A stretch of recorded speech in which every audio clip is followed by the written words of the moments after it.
Hi, everyone. We'll take just a few minutes to let some more people pop in. David's just getting connected.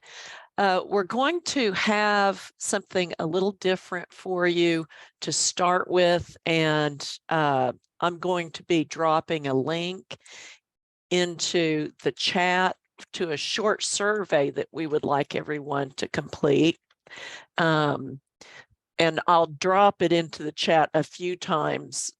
Well, I'll give it to you now so you'll have the ability to look at it and go ahead and fill it out now while we're waiting to get things started. And then I'll add it again when more people are here. Here's the link. So this is for all of our home visiting staff and supervisors to complete.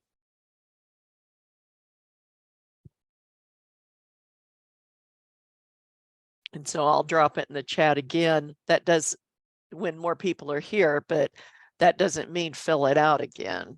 Just this once. And then I'll do it again at the end of the meeting.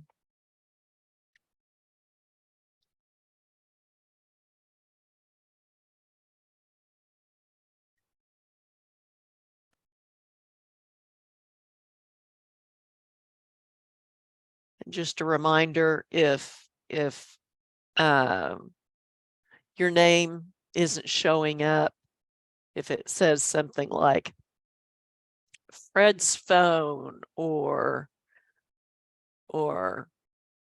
just your first name, go ahead and follow these instructions to change how your name appears by your photo or your video if you're sharing your video.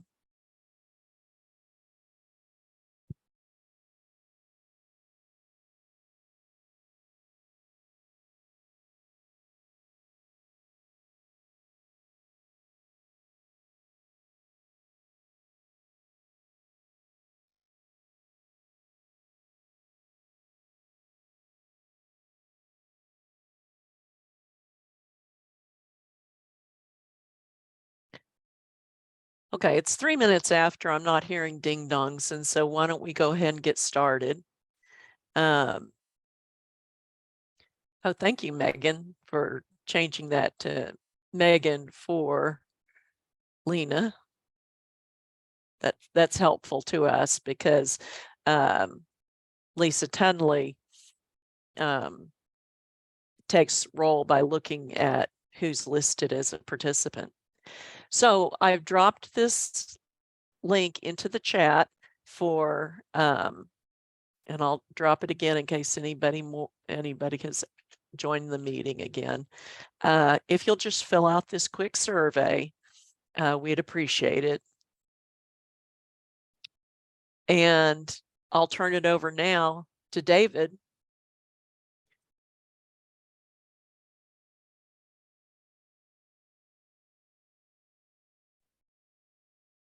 Okay, do we want to wait for the survey to be filled out, Lisa, or dive right in? It's up to you. We could wait for just a couple of minutes. It shouldn't take too long. It's 19 questions. It'll be pretty quick. Okay, let's wait a few minutes and give everybody a chance to read those, respond, and then we'll start in with the rest of the agenda.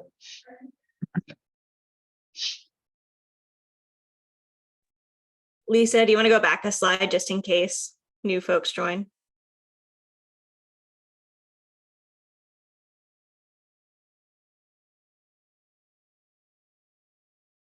Were you talking about this one or the agenda?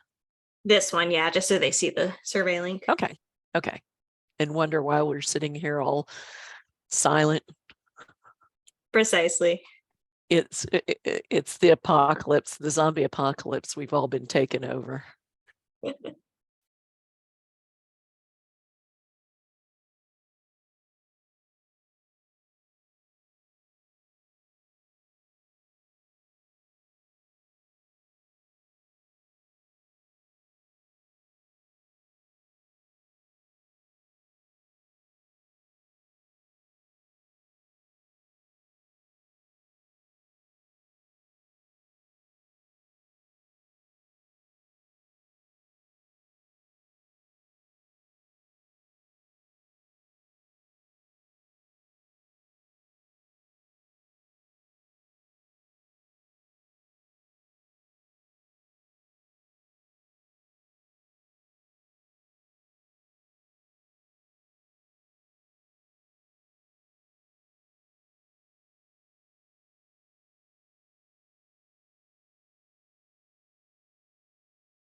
That's probably been long enough, David, if you want to go ahead and get started. Yeah, sounds good. The first topic on the agenda following the survey is to look at some of the data we've been gathering. We've been calling it the baseline report, but putting together a summation of referral activity from your agencies that are headed in the direction of our referral network partners. Any activities that involve legal services, for example, or substance abuse services, or developmental services, and very specifically on the latter, how many referrals have been sent to Sooner Start historically. This was an objective of the grant funding for the innovation project. We're nearing the end of a self-imposed timeline for the report. I wanted to share the data with you today and open up the floor for some discussion about what these data mean. And along the way, I want you to be thinking about how have you been capturing referral information, specifically in the ETO system, on these three types of referrals: referrals for legal aid services, referrals for developmental services, and referrals for substance abuse services. So we have put together a quick set of screenshots from ETO to sort of refresh everyone's mind about how this looks, or how we think it all looks in the system. But the open question today is, are we missing any other forms? Are we missing any other fields in ETO that might be capturing relevant information that we should also track and certainly credit the programs for as we finalize this baseline performance report? So the first one that you see in front of you is legal referrals in ETO. Andrew Peters can chime in if I misspeak at any point. But when we looked at the data, we heavily relied on the referral tracking form and the category of referral that is selected in that form. If other was selected, and then under the other services for the adult, legal services were selected, we flagged that and then plotted it as a referral that was made for legal services for at least one client historically. I'll show you a timeline of what that data looks like here in just a minute. So I'm going to pause for a moment because I think for legal services, this is all we've looked at, or this is all that is informing our tracking of historic legal referrals. Are there other places where this might be tracked in the system?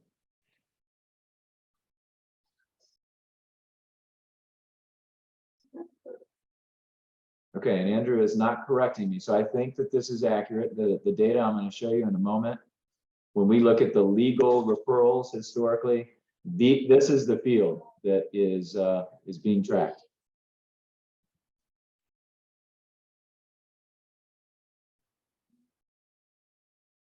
Okay, I'm not seeing anything in the chat. I'm not hearing anything.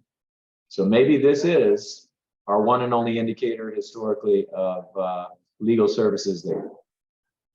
Dr. Barr, this is Patty. I think that's what I think. I don't know, maybe Monica and Cynthia could say if that's the way that done it, but OSDH at one point, it was so many referrals that the staff was doing that they just focused like, you will have to have a referral done. If it's a medical, I mean, we have certain things that we needed to do it. So I know that maybe my staff did not fill this one out, maybe just in the documentation saying that they were referred, and maybe it was, I don't know, to a lawyer, not necessarily legal aid if they didn't qualify. So maybe they already knew. So not necessarily they fill out this one just because this one was not one of the required ones. And they didn't want to follow up with that because they didn't know what happened. So I know that maybe it's in the documentation noted that happened. Now, if, we're making sure, if we especially referring to LASSO, we'll be doing this. But in the past, I don't think you will find much just because that was not one of the ones that you were mandated to do. Okay, that's great feedback. Thanks, Patty. I'm going to repeat what I think I heard you say. Just tell me if I get it wrong. But that there could be instances where legal referrals were made, and it may have been documented in a note simply because there wasn't a strong mandate to log it here in the referral tracking system as shown. Correct, correct. Okay. This is Yolanda, and I'm thinking on with the, I mean, if I'm understanding the question, but we have used the referral tracking, and maybe we don't specify LASO, but maybe the families have any issues, I don't know, anything, they have to be a legal issue. It will be under the referral tracking, but not with the name of LASO. It can be any, I don't know, information about, I don't know, I cannot think anything, maybe housing, in the past, clients have problem with tenants and things like that, but I don't know if we specifically put, LASO. I don't know if that's answered any questions. No, that's all. So it could have been documented as a housing concern, even if there was a legal aspect to it. Is that what you're saying?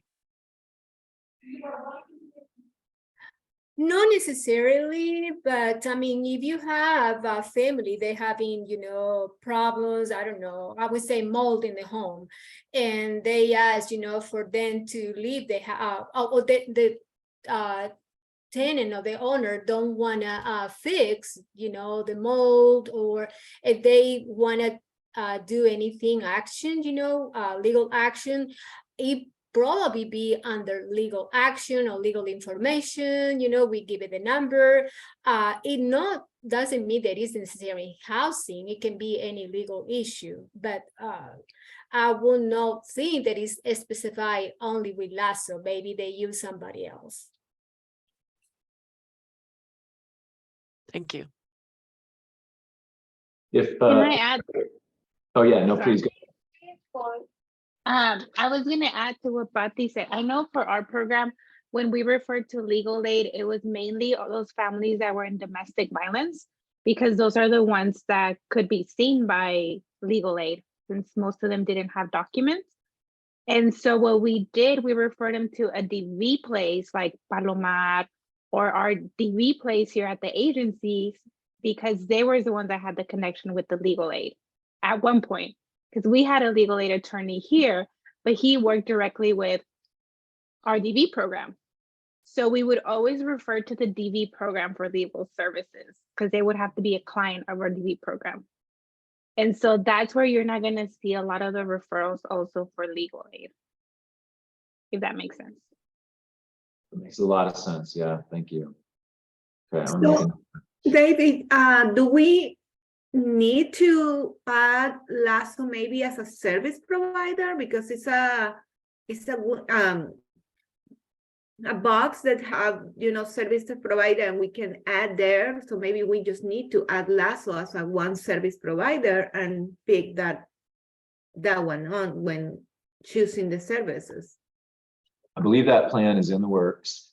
Andrew knows a little bit about it, and Nira, if she's on, may want to speak to that. But this form is under revision, and I do believe LASO will be one of your service providers. Okay.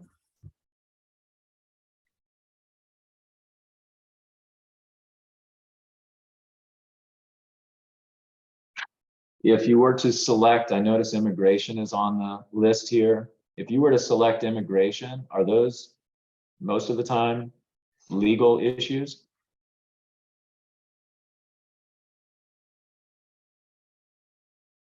Yes, that Yeah, would be one. Yeah. Okay. Yeah. I might be well. it'll be the same thing here, maybe immigration, it could have been, through LASO, but Catholic Charities, so any other place that may be, the Hispanic American Mission. I mean, it could be any other agency. But it's the same that what you were saying before, Patty, that we are not using it because it's not required. We just put it in the documentation. Correct. If it is DB related, that is a required. It is under crisis intervention.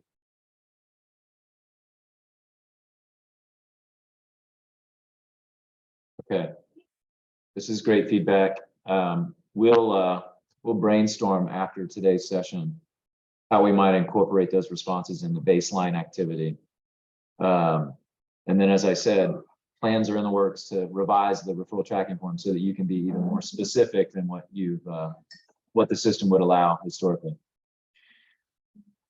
Okay. If there are other comments on this topic, will you mind putting those in the chat, or we might be able to revisit at the end of the hour too, if time permits. Let's move to the next slide. So this was all legal referrals. We're also looking at substance use referrals and ETO. So for now, and again, I'm going to show you the data in a minute. For now, what we've done is we've focused on when the category of referral is substance abuse or mental health, and then you choose alcohol treatment, drug treatment, or smoking cessation under the substance use mental health reason. That one's on the left. On the right, oh, Andrew, you're gonna have to help me here. What's the distinction here? Those look near identical to me. They are, sorry, I accidentally copied the picture twice. Oh, okay, all right. That's one of those tests, right, to make sure I'm on the ball. So It was all a ruse.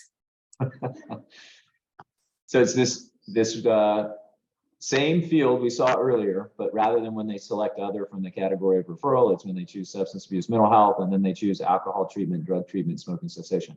Same question. Are there other ways in the system you might have documented a referral to substance abuse treatment or assessment facilities that are not represented in these two fields?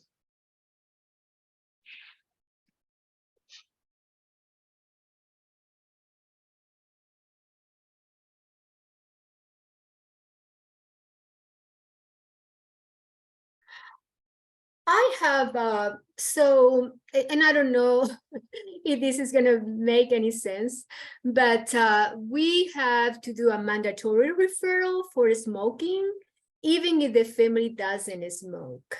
I mean, I would say the family, the caregivers. So in this case, for example, if the family, if you're doing, and we do first in our first visit, if the family is not using any, they don't smoke, we're still giving some information about, second or third hand smoke. And the way that we put it in ETO is closed and resolved. If the family said, they don't use any tobacco, or, I think we also include the vapor. So I don't know if that is, it still is going to be a referral in there because it's mandatory for us to do it, even if the caregiver doesn't use any, tobacco or vapor, whatever they call. I don't know if that makes sense.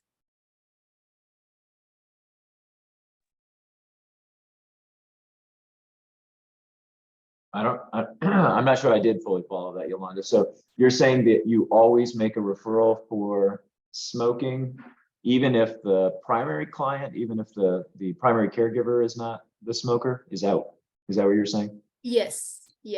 Okay, but as long as someone in the household is smoking, you would make a referral? We still make a referral to them. Yeah, it is a mandatory referral.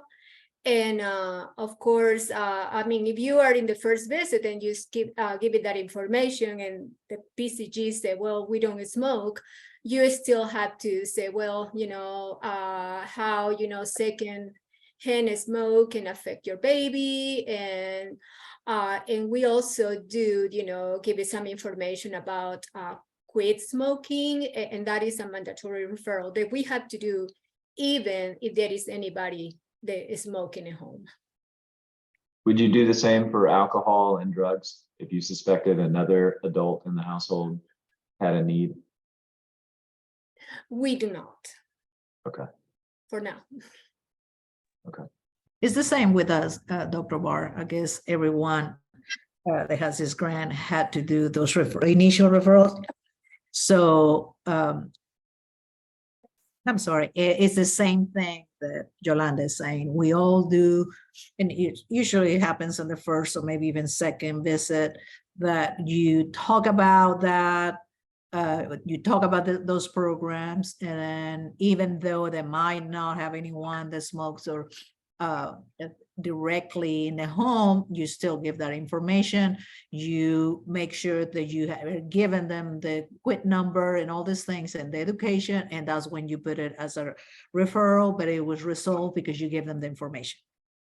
Okay. And this is where you would document it in ETO? Yes.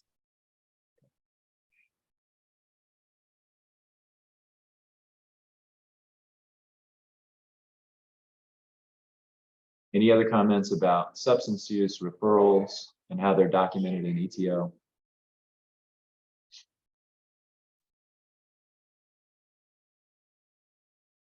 Okay, sounds like we're on the right track with that one. Let's see, dashboards. Are we ready to show those? Yeah, I think so. We've already covered the developmental services ETO fields in the developmental monitoring and promotion collaborative. So I didn't feel the need to go through that again with you. Let me pull up the latest. We of course built a dashboard, one of our favorite tools for showing off data. All right, can everyone see that on their screen? I think I showed a preliminary version of this a month ago, so we've added some new fields since. These are the referral counts. They only include learning collaborative programs, so they're all of your programs. They are split up by model. It's kind of hard to see here, but there's a red line in here for the C1 programs. There's a green line in here for the PAT programs and a blue line for the Safe Care programs. These are Sooner Start referral counts. It says Sooner Start. I'm going to ask call on Andrew here to clarify. Are these Sooner Start only, Andrew, or any developmental service? Here, I believe they're specifically Sooner Start. Okay. And I can zoom in here a little bit so you get a sense of what the variability looks like. So month by month, that's how it's tabulated. This is what the data looks like. And the large gray lines are the averages across models. There maybe is a little bit of separation here, but you'll notice the gap closes and then they separate again. I'm not sure. I'm not interested really in making a big deal out of that. Just sort of getting a lay of the landscape here on how many referrals are we talking about each month. And it looks like there aren't that many on average. So we're somewhere on the order of 3 to 5 at most historically.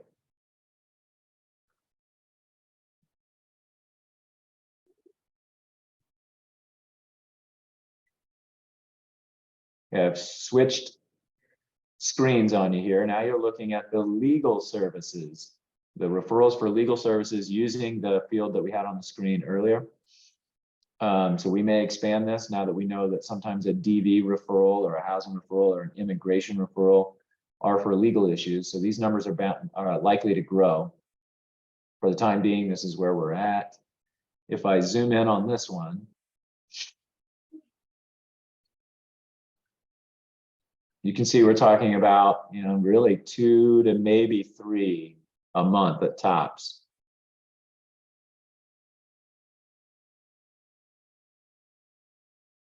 These are just the referrals, not the receipt. We'll look at receipt here in a minute. And finally, substance use. More recently, we're seeing more of these, but it reminds me a lot of the developmental services, or the Sooner Start, I should say, referrals that we saw. So zooming in.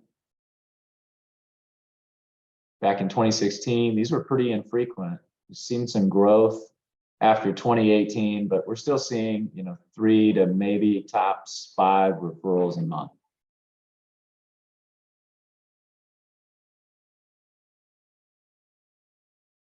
Part of the reason for sharing the data is for you to say, wait a second, this does not add up. There's no way it could be that low, or there's no way it could be that high. So please feel free to chime in as I go here. But again, these are all the referral counts. If I add them all up together, we look at them combined.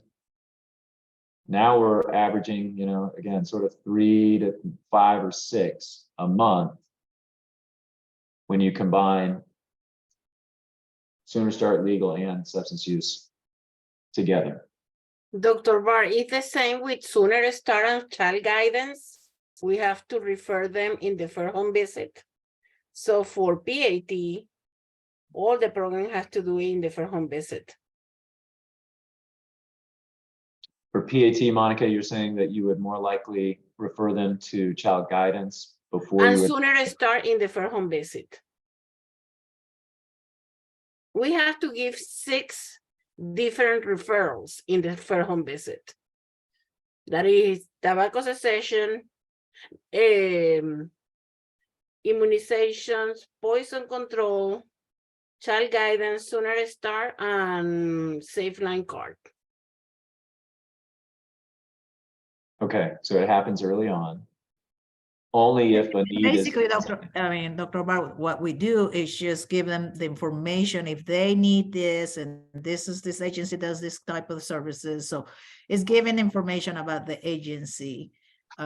So you do open a referral, but it's again, you close the ended just because you just give information. The family not necessarily needed a referral, but you're giving the information to the family. Oh, okay. I think I'm learning that for the first time. So you might log a referral to Sooner Start, even if the family may not need a referral. Mm-hmm. Yes. Oh, wow. Okay. That happens, I thought I heard you say, Monica, at the 3rd visit or within the first In visit? the first home visit. The very first home visit. Okay. Okay. Any referrals that happen after the first home visit would likely be ones where you identified a concern? Yes. Okay.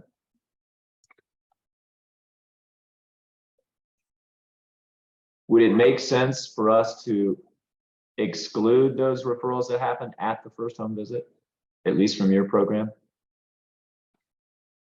Yes. Sure.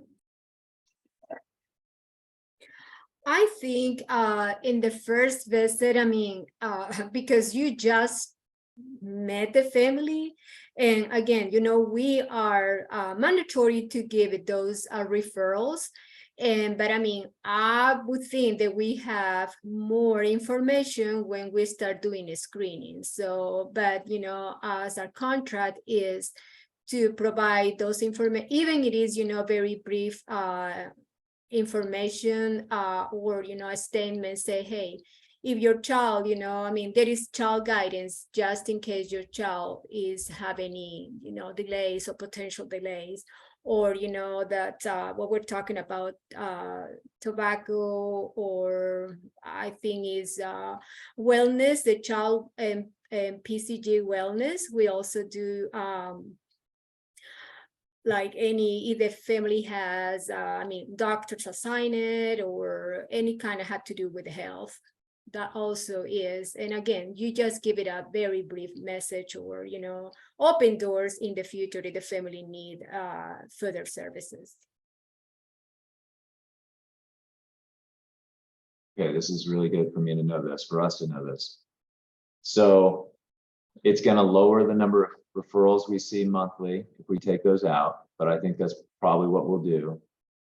I'm about to show you the utilization rates for anyone who is referred to these programs. I'm going to bet those utilization rates look a lot better once we eliminate referrals made at the first home visit. This is what they look like now, counting every single referral we see. Now you can clearly see the difference between the programs here. So red again, C1, green is PAT, blue is Safe Care. These are just the collaborative participating programs, so not statewide. Less utilization, I should say, from the C1 program, but these are also a lot younger kids. So that probably partially, if not wholly, explains why the rates are a little bit different. PAT seems to be in the middle here. Utilization rate hovering between 30 and 40% most of the time. C1, smaller sample size. Some of these where the dots are really small, that's when we have very few referrals in that period of time. So I wouldn't put a whole lot of faith in 100% of these utilization rates. It's probably closer to in the middle because we're bouncing around quite a lot. But utilization rates, yeah, it's hard to tell. Small Also sample size, considering, bouncing. Dr. Bard, considering COVID, because we were completely out of service for making those kind of referrals. Yeah, so yeah, you're right. This Yeah. dip here at the end, all programs, right? Mm-hmm. Well, we anticipated that, and we had a view of this one ahead of time when we wrote the grant. So that was one of the reasons why we were arguing this would be a good topic for us to concentrate on. In our Okay. agency also, Dr. Var, in our agency also, the Safe Care program does the same thing the PAT does in the first home visit. First home visit, okay. Mhm. All right. Or C1 folks, are there any automatic referrals that happen early on, even if the need is not identified? just to the ones that Monica mentioned, the immunizations. Yeah, I know the Safe Care for HARSA, one of the things it was for the safety planning, or at least what's the name for it? Oh, the safe line that we needed to give information, and it was more into the crisis intervention, the category of crisis intervention. Yeah. So making sure that you're given that information in case maybe they don't have a domestic violence issues, but just in case that's one that you have to do in child guidance as well. Okay. How about the C1 programs? Are there any like this? This is Sally. No, we don't make our referrals until after maybe we've done an ages and stages assessment, or, you know, if they're a baby that's been born and has been in ICU, or there's a known, you know, issue, you know, prior to birth, that there's going to be some, you know, diagnosis or birth defect. But it's always after birth, and if there's a diagnosis or an assessment that's made. Okay. Safe to assume, Tulsa, you do it the same way or similar? Yeah. Okay. Okay, so these are the rates currently for Sooner Start utilization rates. So of those where we see a referral, how often does it get utilized? These numbers are going to change if we were to eliminate those automatic referrals happening at the first visit. These are the legal referrals. So looks like it's 20% or so on average across the programs. Not a whole lot of program differences here, model differences here. And we may be undercounting the number of referrals because, again, of the DV, the housing, immigration, we're not counting those currently. And we're going to revisit that idea after today's call. Anybody surprised by how low the utilization rate is for the legal referrals?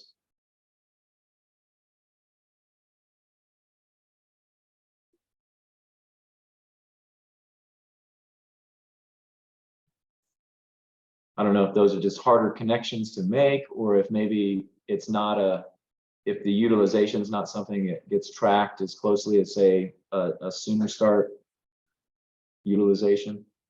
It's what Patty was saying, that we don't use the referral tracking, we put it in the documentation. Okay.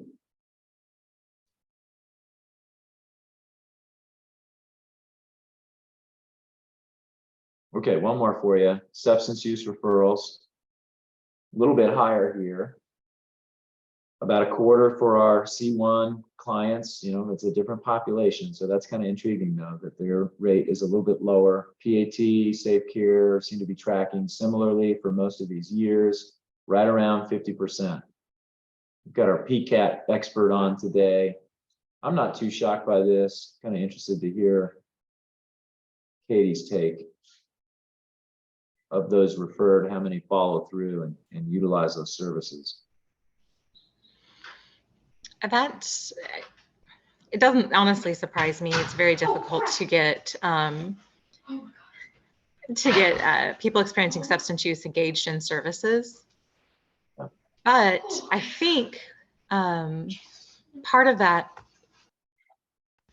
sorry, I have a child running around. I think part of that, though, is sometimes it can be difficult to get them engaged, especially if there's not a release to kind of share information as far as difficulty getting in contact with the referrals and getting them scheduled for intakes and things like that. So Yeah. Makes sense. One of the reasons why we're looking for a care coordination app to perhaps induce a. This is Sally. I'm Got just it. wondering if some of our information isn't being recorded here because we do so much work with the physicians.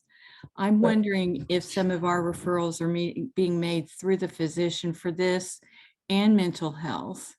Oh. If we're doing that referral more through the physician, going, making the referral to the physician for their, we need to talk to the physician about your substance abuse, especially during pregnancy.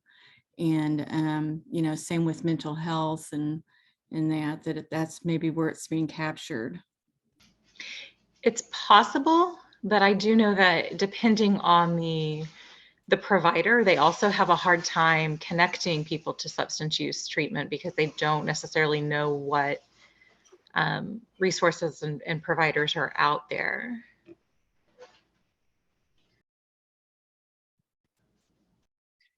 Sally, when that happens, do you think in a note we'd be able to identify those referrals to a physician that were due to a substance use concern? Well, yeah, I'm just saying through ETO that maybe that's where it's being captured in ETO, is that we've made the referral to the physician. It's being captured a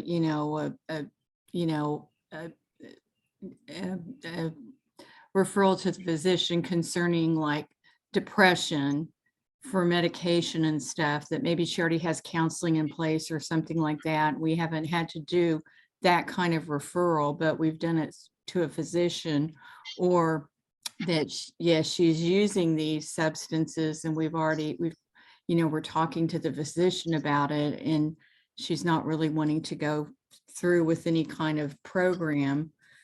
But those topics are being referred to other providers. It's just mainly the physician, and that's probably where it's being captured in ETO instead of the route, under the different choices.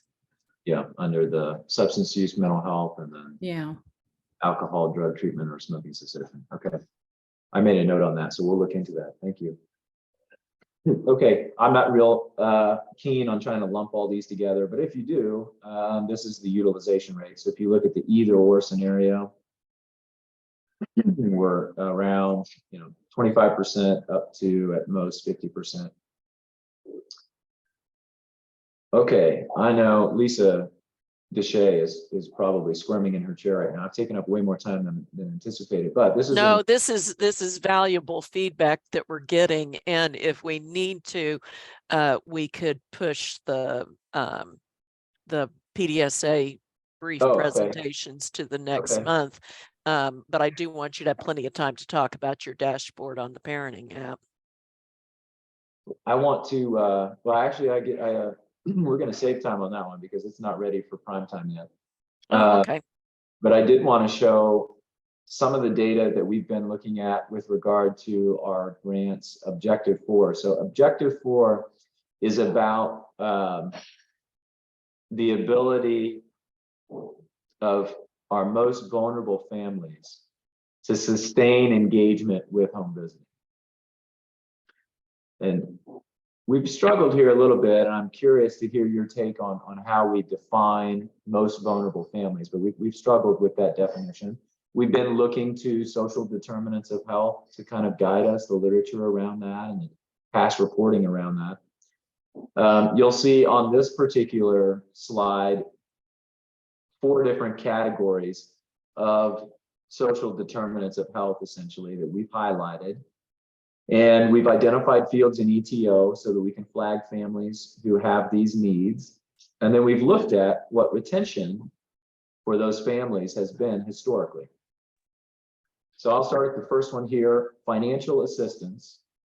If I scroll to the bottom, in ETO, Andrew, again, step in if I misspeak, but In ETO, we're looking for referrals to some type of welfare, could be Social Security income, could be unemployment benefits, could be rental assistance. I don't know if this is a fully exhaustive list, but those four for sure are informing financial referrals. And we're relying on the referral tracking form at this stage. I don't think we wandered past the referral tracking form for these data. You'll notice two sets of bar charts here, essentially two bar charts. The one on the left, this is 3-month retention in a program. And the way that we define retention, it's just like we've done for the CQI work. They have to have completed a visit 3 months after their first completed visit. And we give them, well, essentially we give them as much time as possible to complete that third visit, but we do exclude families who've only been with the program for 4 months. So if they've been with the program for 4 months, maybe 4.5 months actually. If they've been with the program for 4.5 months and they haven't completed that visit yet, we don't count it against you or count it against the data. But that's how these are defined. They have to complete a visit after 3 months. For the left-hand side, and then 6 months is the other one that you have diagrammed here. They have to complete a visit 6 months after they've completed their first visit. If they do, then they've been retained. If they haven't, then they haven't been retained. On the left-hand side, the pink or kind of salmon colored bar here, these are, oh, it doesn't match up for some reason. Andrew, I thought this would be the no referral to financial assistance. Is that right? Should be, yes. The pink bar is they weren't referred at all. Green is they were referred but not utilized, and that blue bar is they were referred and utilized. Yeah. Okay. Good. Thank you. Now the numbers might not match up between 3 and 6 months because people can change between categories. Someone who is referred within 3 months might utilize it after 6 months, so they will shift from that one numerator to another. But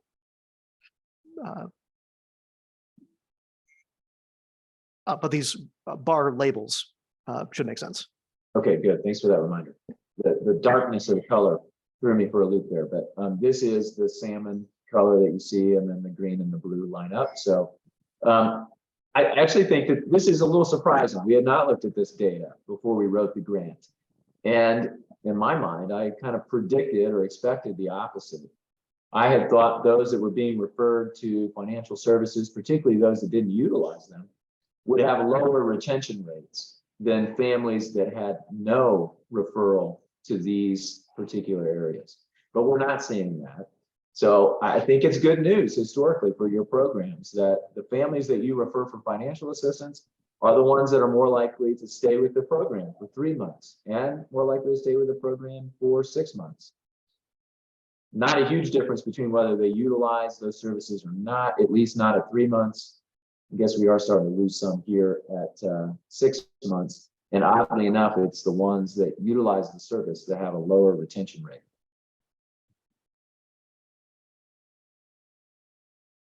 I'm going to go through all these real quick and then we'll open it up for comment. This is food assistance. So some indication that a referral was made for food stamps or for WIC or for food charities. Colors mean the exact same thing. So no referral, a referral but no utilization, a referral and some utilization. Not as big a difference here at 3 months for those groups. At 6 months, we see, sort of like we saw with financial assistance, greater retention among those that get referred for this service. A little bit of a drop off, but still perhaps, I'm sure that that's significant here. That the difference for utilizing that service, the retention rate's higher, 57% versus 52. We got a lot of clients here, so I think that almost assuredly that would be a significant change. This is housing. So in ETO, a referral for housing services or for rental assistance, that qualified for the way we classified it. Same staircase here, 68% for those without a referral to housing versus 76% if you had a referral. Even higher if they had a referral and they utilized that service. At 6 months, the numbers go down a little bit, but the same general pattern. We're seeing higher retention among those with a referral. The last one that we've looked at to date, and this is meant to be a growing and evolving list, transportation. So a referral for transportation services, same staircase pattern here, not as big of a bump though at 3 months, starting to see some differentiation at 6 months. And in this case, a referral and utilization seems to be associated with higher retention rate. So this is good news for your programs historically. Part of the objective of this grant was to see if we could get these rates to go even higher, particularly for the green and the blue bar populations. So with the care coordination app, can we get more referrals out to these network partners? And can we increase the number who fall into the blue category here? So not only are we referring them out, they actually access those services. I'm sorry, but they also access those services. And in doing so, can we see these retention numbers increase? So we'll be showing you variations on this as we go, but I am curious your thoughts about the types of social determinants that we've keyed in on here today. Are there others that you think we ought to look at? Does this pattern surprise you? Did you expect it?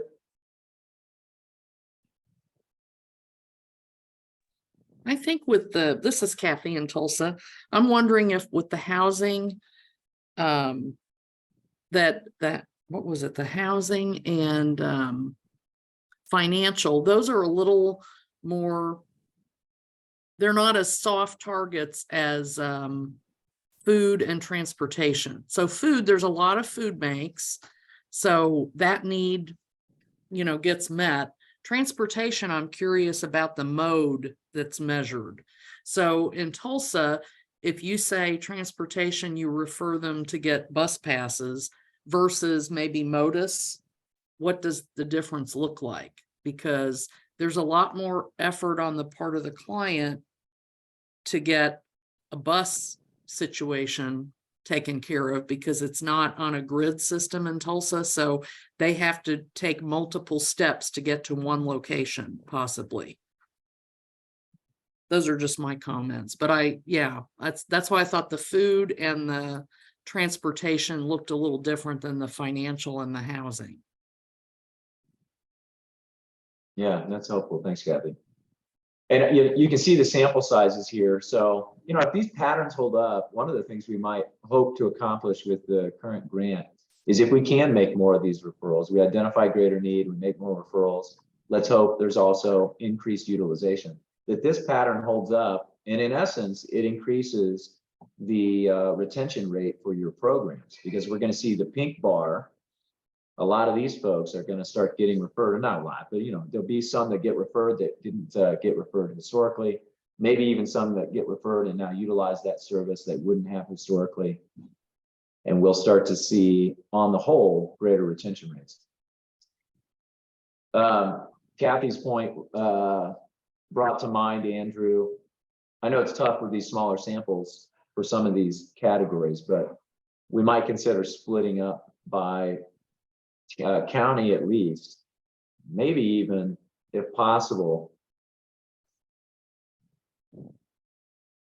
split it up by sections of county, using zip codes perhaps of clients. That would be telltale, Dr. Bard, I think. Yeah, it's a good suggestion. And yeah, the answer is yes, I think we can do that. I believe we do have, no, we track mailing address in ETO, I'm pretty sure, and that would include zip code. That should give us an idea of where we can place these people.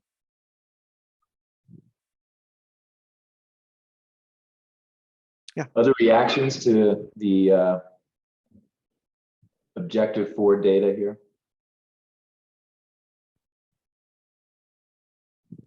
I guess the same situation that I mentioned before, that probably like transportation, maybe just in the documentation rather than writing a referral tracking, just because the staff was avoiding having so many referral tracking forms to complete and then had to follow up with those. So only the mandated ones were the ones that were completing. The rest is just, they put it on the side, or they just really document that in their documentation that they provide transportation, unless it was a major thing with the housing, but I know that a lot goes more in the documentation than in the referral tracking. Okay, thank you. And I will add, for example, in housing, and I don't know how this data is reflecting. I mean, for example, if family has been referred to housing, I mean, I know there is a long waiting list for housing. So, if you have referred the family once, but you're still waiting for the service, for the referral, that might be, I think it's still open until it don't get resolved. So I don't know if any of the data is going to show up in there. So, but again, maybe families are still waiting for some of the these referrals to be somehow resolved or completed. Yeah, great point.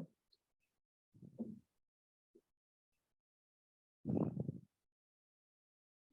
you think that affects the providers, I don't know what to call it? Does it affect their referrals, their referral actions, if they know that there's a wait list?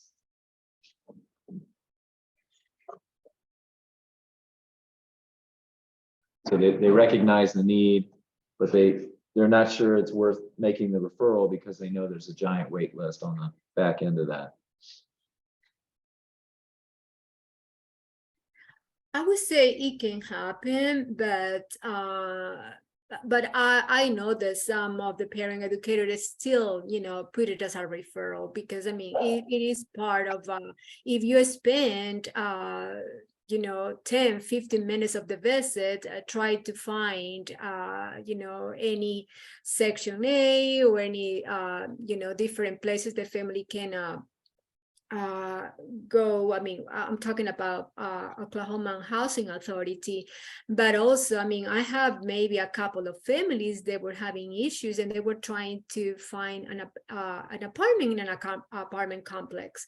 And educators spend a lot of the time trying to point, some of the affordable apartment complex for these families. So yes, if you spend a good amount of the time doing this, what we call the family well-being, yes, I think you still do the referral, because it just give you, some justification that how much you have been, spending in that portion of the visit. I don't know if I'm making sense at all, but Yeah, no, it gives you hope at least, right? Yeah, you'd hate to identify the need and do nothing. I'm glad to hear that. Okay, I know we're getting close to the end of the hour. The next one is just a brief example of what happened during COVID, what happened after COVID. And you're looking at the same data we saw previously. This is the first time I've actually had a chance to look at this, so I'll be learning it with you. I'm not seeing big differences here for our financial referral retention rates. So on the left-hand side, 3-month retention again. Up top, you've got before COVID, and down low, you've got after COVID. Roughly the same percentages, maybe actually the pink, the no referral group, a little bit lower. Right-hand side is 6 months. Same kind of pattern.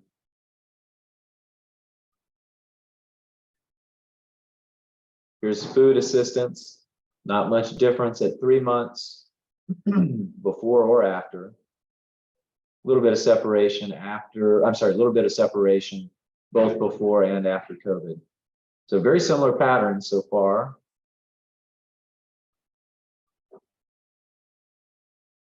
Housing. Not big differences before and after. And transportation. getting some really small sample sizes here. I think this speaks to the issue that Patty raised, that for something like transportation service is not a required referral. I bet there are a lot more referrals than just 4 here, and they're showing up somewhere else in ETO, probably in a note.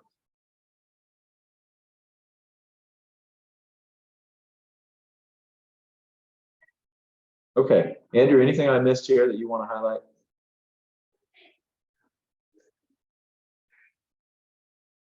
No, I think you covered it all. Okay. I don't have the agenda in front of me, but Lisa alluded to the dashboard for the parenting app study. I'll just briefly give you an update on the count there. We've got 25 participants now in the parenting app study. Our original goal was 50. Our funding obligation was to try to hit 40. We've got 2 weeks left. So if you have clients, we'll definitely get them in, but probably not going to make certainly not our 50 goal. Hoping to get as close to 40 as we can before we close it up. But things are chugging along, and we're certainly making progress. Very thankful for your partnership, those programs that have been working with us now for going on close to 7 months, I think, since we first started the beta testing. I'll have more data for you on that either at the next learning session or it might be in June. We're putting together a dashboard, of course, to see the before and after, what happens before and after they're involved with the app. And then while they're involved with the app, we further break it down with the questions that we ask them every day to look at the first 2 weeks and the second 2 weeks. For some of them, those first 2 weeks are getting parenting tips. Second 2 weeks they're not. And then the other half, it's just the opposite. So we're really curious to see for those daily surveys, what their engagement with their child looks like while they're getting tips versus when they're not getting the tips. And what do the child behaviors look like while they're getting tips, while they're not getting tips. Okay, I'll stop sharing. Lisa, was there anything else I was meant to cover? I think that's it, David. Thank you.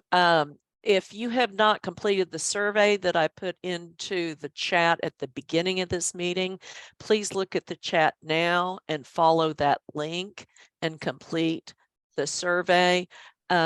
Lisa Tunley is going to include this link. Lisa, I can email it to you. And she will, when she sends out the recording of this meeting, she will include that link. And right, thank you, Tabitha. This is not for the liaisons. This is for the home visiting providers, the supervisors and staff.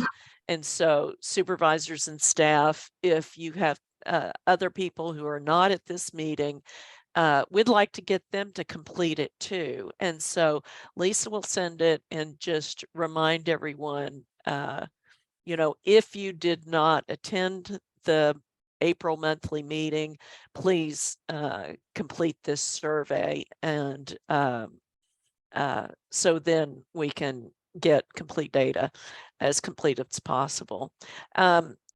Thank you to the programs who had agreed to talk about their PDSAs today. We are out of time, and so we'll put that on the May agenda. We've heard from all but 3 of our programs about this round's PDSAs. So, David, is there anything else you'd like to say?